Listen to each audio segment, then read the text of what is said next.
Okay, you ready?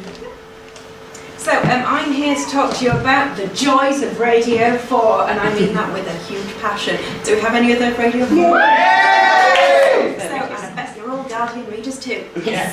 So, basically, I think Radio 4 is one of the best reasons to be British. I would be very happy sitting around the wireless, and I'd like to bring back the word wireless, because it, brings back all those big memories of Churchill's speeches and just wonderful, wholesome fun. So please do start calling it that. This is the remit of Radio 4.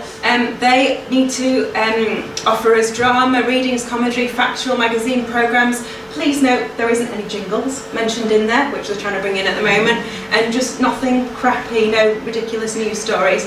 The demographic for Radio 4 is age 55 plus, which I am not, you are not, and apparently 11 million people listen to Radio 4.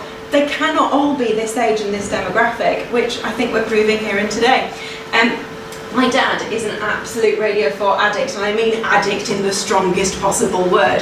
And I was born at 5 to 7, which was a very auspicious time, according to my dad, because it was just in time for The Archers. So I'm assured they didn't listen to it just after I arrived. But The Archers has been going since 1950.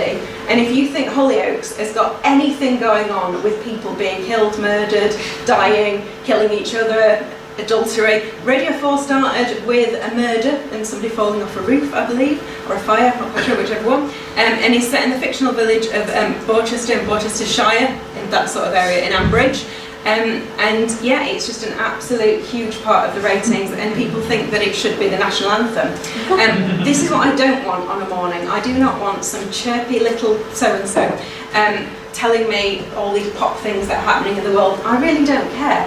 What I want is gritty current affairs and James Nocty grilling a politician to within an inch of his life and potentially making them cry. That is what I want over my cereal. And it's absolutely wonderful. The Today programme is just an absolute foundation stone of the nation and the nation's news. Another thing, which is a huge Radio 4 ratings boost, is Desert Island Disc, which has been going since 1942 by Ray Conley, who started it. It's had 4 different presenters in the time that it's been going. Celebrity castaways, who are all on different islands by the way, get given 8 discs that they can take with them, and please note, wind-up gramophone discs, none of this iPod crap. The most requested tunes have been Mozart and Beethoven, amongst other many things, and there's also some scams where people take their own music, such as Norman Wisdom, who picked all but one of his own tracks. Celebrities have taken with them mirrors are very popular, Simon Cowell, also sun cream with the celebrities like Nicole Kidman, the big stars, and the Michael Palin down there is that John Cleese decided to take Michael Palin because an inanimate object, got told no, took him stuffed. The other thing that I love on Radio 4 is the shipping forecast. I have lived on the other side of the world in Asia. There is nothing more comforting than hearing the shipping forecast, but it being entirely irrelevant to you. But at least you know they're safe.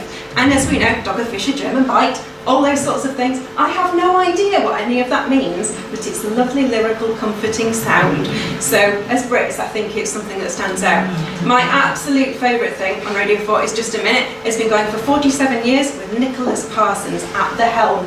I have been and seen a recording of Just a Minute at the Bridlington Spa. Best day of my life. That's how children must feel at One Direction concerts, because it was amazing. Front row, Nicholas Parsons could have touched him.